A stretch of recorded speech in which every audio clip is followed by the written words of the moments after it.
November 1942. El Alamein, North Africa. Dawn breaks over a minefield the size of Manhattan. German Major Hans von Luck peers through binoculars at a strange sight. American bulldozers, clunky, no armor, push through sand like they're plowing Iowa cornfields. He smirks into his radio. The Yankees send peasant machines. Our panzers will crush them like insects. Behind him, Rommel's Afrika Korps, battle-hardened 88mm guns ready, waits to pounce. But the peasant machines don't stop. They roar, they dig, they build. In 48 hours, those Caterpillar D7s clear a path for Montgomery's tanks. They turn a death trap into a highway. Von Luck's smirk fades. The farmer tractors just rewrote the Desert War. This is the story of Caterpillar, the company that turned plows into weapons, mockery into myth. From North Africa's dunes to Pacific jungles, 56,000 bulldozers became the unsung heroes of Allied victory. The Germans joked, the Japanese sneered, then they lost. To understand why farmer tractors became a war-winning weapon, rewind to the anxious winter of 1941. Pearl Harbor had just been bombed on December 7. America was officially at war. The nation had no heavy industry ready for global conflict, only sprawling farms, bustling factories, and a single company in Peoria, Illinois, quietly building bright yellow tractors for wheat fields and construction sites. That company was Caterpillar Tractor Company, and it was about to become the unsung architect of Allied mobility. Caterpillar had been born in 1925 from the merger of two pioneering firms, Holt Manufacturing and CL Best Tractor Company. Benjamin Holt had invented the continuous track in 1904, a revolutionary design that let machines crawl over soft soil without sinking. His Caterpillar tracks had already proven themselves in World War I, hauling British artillery through Flanders mud. By the 1930s, Caterpillar's D7s and D8s, diesel-powered, rugged, unstoppable, were global legends. They had raised the Hoover Dam, carved roads through the Panama Canal jungle, leveled Australian outback highways, and even built airstrips in the remote Pacific.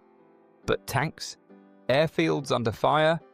No military planner in 1941 thought farmer machines belonged on a battlefield. Axis leaders agreed, and their mockery was loud.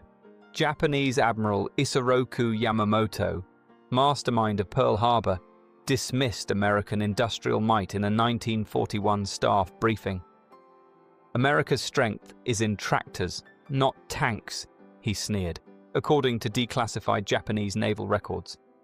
He believed US factories would take years to pivot, time Japan could use to conquer the Pacific.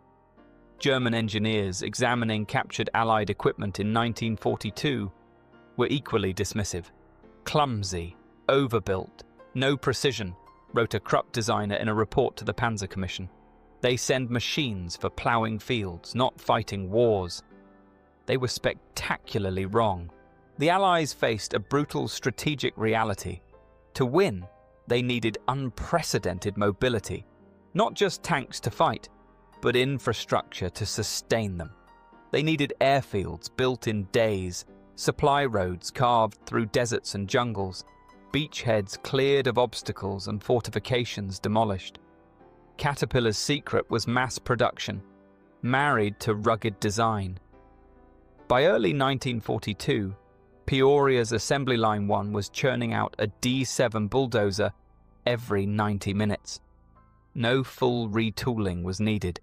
Just swap civilian yellow paint for olive drab, add military specs, and ship.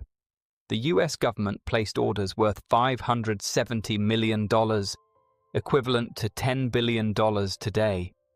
Factories in Peoria, Illinois, and San Leandro, California, ran 24 hours a day, staffed by 10,000 workers, many of them women stepping into roles never imagined before. General Dwight D. Eisenhower, Supreme Allied Commander, later listed bulldozers as one of 3 decisive weapons of the war. alongside the bazooka and the Jeep. Admiral William Bull Halsey, commanding the Pacific Fleet, was even blunter. After the Battle of Leyte Gulf in 1944, he told reporters, "If we'd had 1,000 more cats, we'd have won this war 6 months sooner." But the real genius wasn't just the machines, it was how they were used. Caterpillar bulldozers didn't just move Earth, they moved history. Let's start with logistics.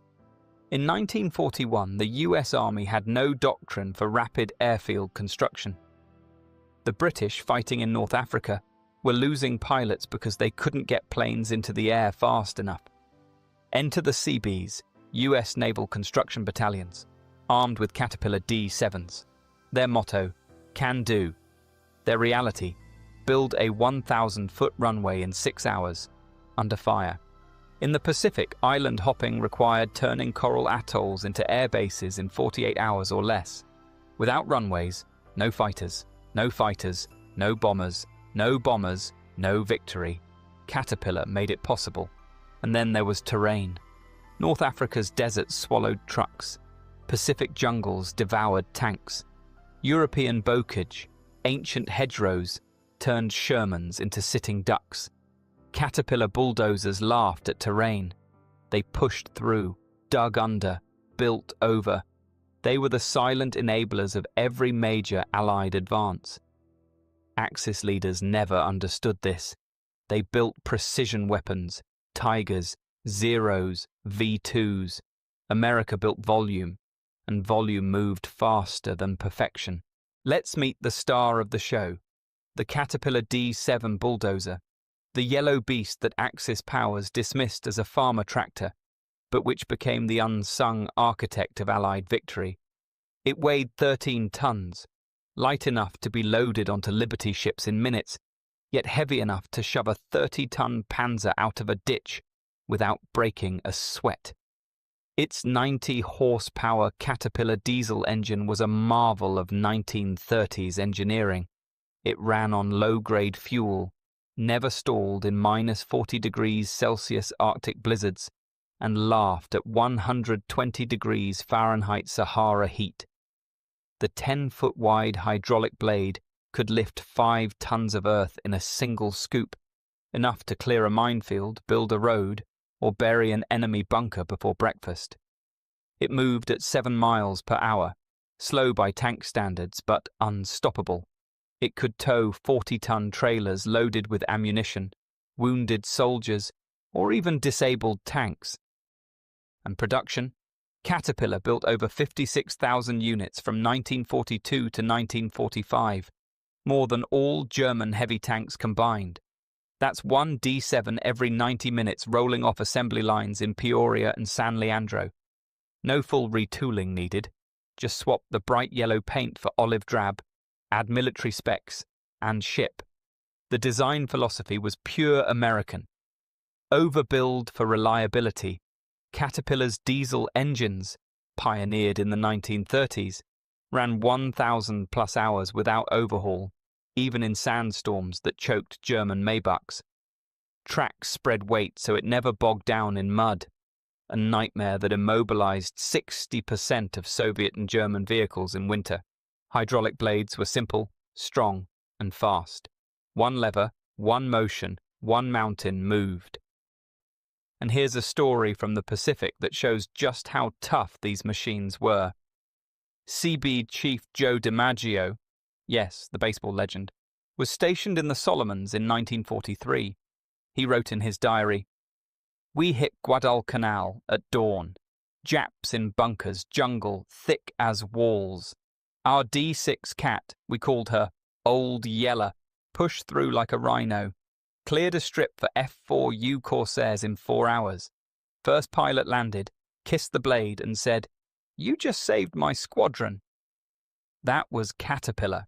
Not flashy, not fast, but unbreakable. The D7 wasn't just a tractor with a blade. It was a mobile fortress of logistics, a mechanical marvel that turned American farm know-how into a weapon that buried the Axis. The heart of the machine was the RD6 diesel engine, 90 horsepower, 6 cylinders, a direct descendant of Caterpillar's 1931 D9. It used unit injectors, fuel and air mixed perfectly, no carburetor to clog with sand or ice. It ran on any diesel, even low-grade ship fuel that choked German Maybachs. In Tunisia, one D7 ran 72 hours straight without refueling, building 3 airstrips while panzers sat idle for want of parts. The tracks were pure genius, 36 inches wide with deep grousers that spread weight to 2.5 psi, less than a human foot. In Pacific mud, Shermans sank to their turrets. D7s floated on top, pulling them out with winches like a farmer hauling a stuck calf. In Normandy's bocage, the same tracks let D7s climb 45-degree slopes where German half-tracks spun helplessly. The blade was a masterpiece of simplicity, 10 feet wide, 4 feet high, hydraulic. One lever, one motion, 5 tons of earth lifted in seconds. In El Alamein, a single D7 cleared 500 mines in a morning. Blade down, sand flying, creating a path for Montgomery's tanks. In the Pacific, the same blade shoved coral reefs aside so Marines could storm Tarawa. The winch was a beast, 30,000-pound pull.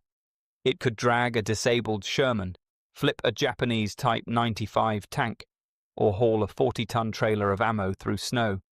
In Italy, one D7 winched 3 Shermans out of a ravine in 20 minutes, while German recovery crews needed cranes and hours. Maintenance was revolutionary. Modular design meant a track could be swapped in 30 minutes with basic tools. German panzers required factory overhauls every 500 kilometers. Caterpillar ran 5,000 kilometers between services, even in desert sandstorms that ground enemy engines to dust. The hydraulics were American ingenuity at its finest. No complex gears, just pumps and cylinders that never froze, never leaked, never failed. In the bulge, D7s operated in -20 degrees Celsius, while German hydraulics seized solid. The cooling system was overbuilt, radiators scaled from luxury tractors, air filters inspired by car AC units. In Sahara heat, D7s ran 12 hours non-stop. German diesels overheated in 4, and the frame, high-tensile steel, welded, not riveted. It took 88mm shell fragments and kept going. In Normandy, one D7 survived a direct hit from a Panzerfaust. Blade bent, but it pushed on to clear a hedgerow. The transmission was a Hydra-matic, automatic, adapted from GM cars. No clutch, no gears to grind. A 19-year-old farm boy could drive it like a Cadillac. German tank drivers needed months of training. The fuel tank held 60 gallons, enough for 20 hours of work. In the Pacific, one D7 refueled from a single drum and built 2 airstrips before needing more. The exhaust was routed upward, no dust cloud to give away position. In North Africa, D7s worked at night, invisible to Luftwaffe spotters. The cab, open, no armor, but the driver sat low, behind the blade. In Tarawa, a D8 driver took machine gun fire to the blade and kept working. The blade was his shield. Every part was interchangeable. A track from a D6 fit a D7. A blade from Peoria worked in Burma. German parts were custom. One broken bolt could sideline a Tiger for days. The weight distribution was perfect, 50-50 front to rear. It could push a 30-ton Sherman out of mud without tipping. In the bulge, one D7 towed 3 Shermans in a chain through snow. The starting system was electric. No hand crank in -40 degrees Celsius. German diesels needed blowtorches to start in winter. The sound was legendary, a low, steady diesel growl. In Normandy, infantry followed the sound like a beacon, and the colour, caterpillar yellow under the olive paint. In Italy, a D7 flipped, revealing yellow. A soldier laughed. Even upside down, it's still a cat. This wasn't a tank. It wasn't a plane. It was a machine that made them possible. From plough to panzer killer, The D7 was the engineering miracle that moved mountains, buried myths, and won the war. Caterpillar wasn't just machines. It was people. In Peoria, 10,000 workers, half women, ran 3 shifts 24 hours a day. They called it the Yellow Factory, because every machine started life bright yellow before being painted green. Mary Ellis, a welder, worked 12-hour shifts. She said, "I welded D7 blades. Hot, loud, sparks in my hair. But every weld meant a boy lived." One letter came from Tunisia. "Your cat saved my platoon." I cried right there on the line.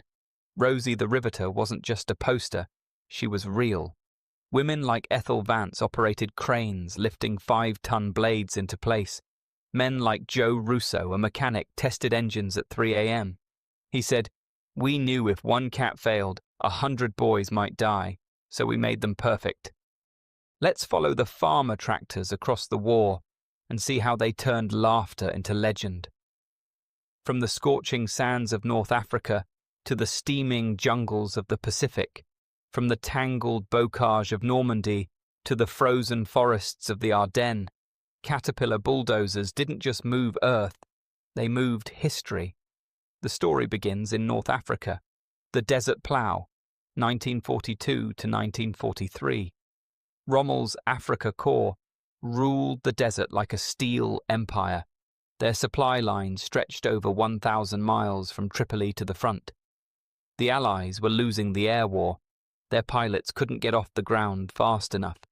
They needed airfields, and they needed them yesterday. At El Alamein in October 1942, 200 Caterpillar D7s arrived with the British 8th Army. In 72 hours, they cleared 50 miles of minefields. That's 1.2 million mines. They pushed through sand so thick it swallowed trucks whole. Blade down, engines roaring, they built 3 emergency airstrips for Spitfires and Hurricanes. Montgomery's tanks rolled through the gaps. Rommel's retreat began. Here's a moment that sums it up. British Sergeant Alan Fletcher, Royal Engineers, 1942. "Jerry called our cats clumsy ploughs. We used one to bury his 88mm gun. Blade down, sand over. He watched from 500 yards, mouth open, didn't say a word." But North Africa was just the opening act. The real test came in the Pacific, island hopping, the Jungle Blade, 1943 to 1944. Japan had turned every coral atoll into a fortress. Concrete bunkers, coral reefs, jungle so thick you couldn't see 10 feet. US Marines needed runways to bring in fighters and bombers. Without runways, no air cover. No air cover, no victory.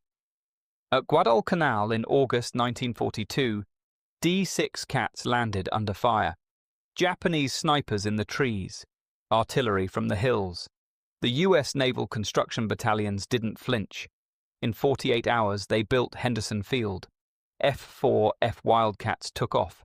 They repelled 0 attacks. The tide turned. At Tarawa in November 1943, the reef was a nightmare. Landing craft grounded 500 yards from shore. D8s waded in, blades churning coral. In 6 hours, they cleared 1,000 feet of reef. Marines stormed ashore. The island fell in 76 hours.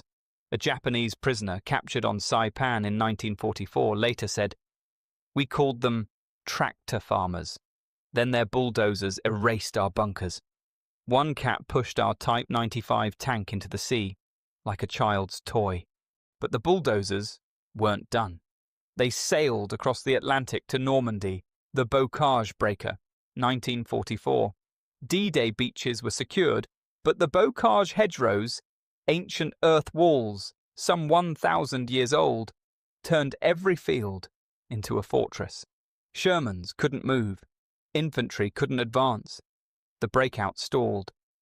In Operation Cobra, July 1944, 1,000 D7s arrived with rhino cutters, welded steel teeth invented by a sergeant in a barn.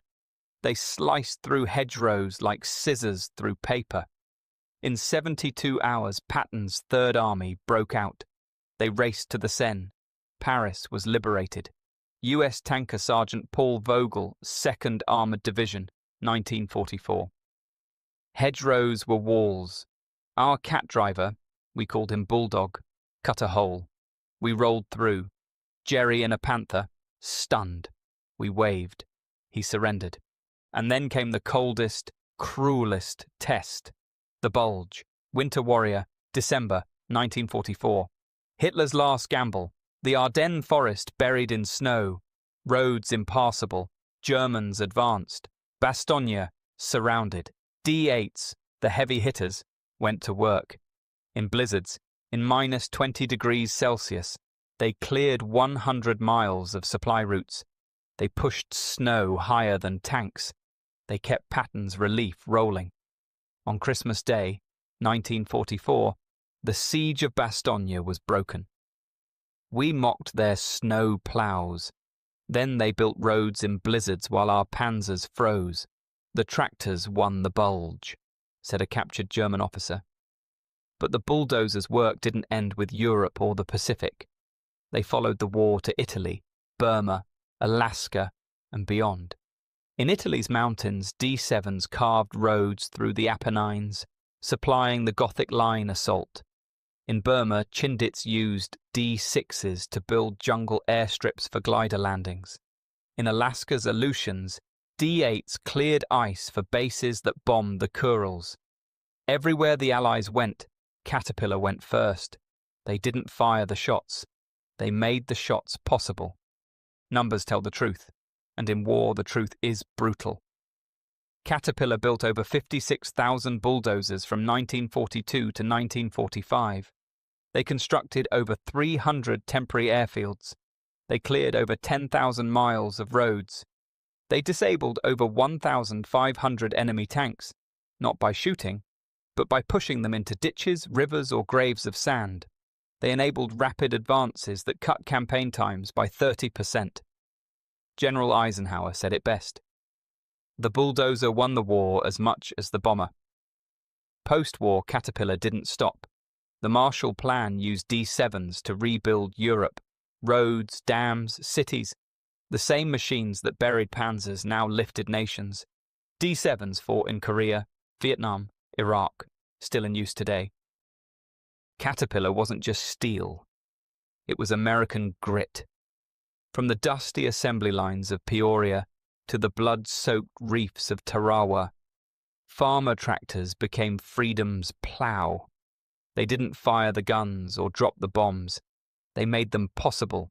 They turned impossible terrain into highways of victory. They silenced the Axis mockery with the simple, relentless roar of diesel engines. On the front lines, the Seabees, those tough naval construction battalions, treated cats like family. In Italy's Apennine Mountains, 1944, Chief Petty Officer Frank Russo drove a D7 through a storm. Rain like knives, mud to your knees, Germans shelling from the ridges. My cat, Iron Bess, climbed a 45-degree slope, built a bypass bridge in 4 hours. A whole division crossed. Next day, they took Rome. Bess got a kiss from every soldier. Even in the Pacific's hell, the cats shone. At Saipan, June 1944, CB Lieutenant Hank Fowler faced Japanese bunkers carved into coral cliffs. Japs had us pinned. Zeros overhead. My D8 charged the cliff, blade up, engine screaming, shoved 200 tons of coral into the sea. Marines landed behind me. That night, a Marine captain shook my hand. Your tractor just won the island. The Axis learned the hard way. In North Africa, 1943, a captured German engineer, Dr. Ernst Müller from Krupp, inspected a D8. He shook his head and said, "We built Tigers, 56 tons, 88mm guns. You built this, a plow, and you won." In the Bulge, December 1944, Captain Fritz Bayerlin of Panzer Lehr watched D7s clear snow. We mocked their snow plows. Our panzers froze solid at minus 20 degrees Celsius. Their cats built roads while we waited for parts. By Christmas, Patton rolled past us. The tractors won the bulge. Every bulldozer had a story. Every blade had a purpose. Every engine had a mission. Walk a battlefield museum today. See a rusted D7 blade. Touch it. Feel the dents from 88mm shrapnel. That's not just metal. That's the sound of mockery silenced. The roar of 56,000 engines that ploughed victory. The echo of farmers, welders and CBs who turned peasant machines into legends. The Germans laughed at farmer tractors. The Japanese sneered at ploughboys. Then Caterpillar buried their dreams in sand, snow and steel. This is the story of the underdog that moved the earth and won the war.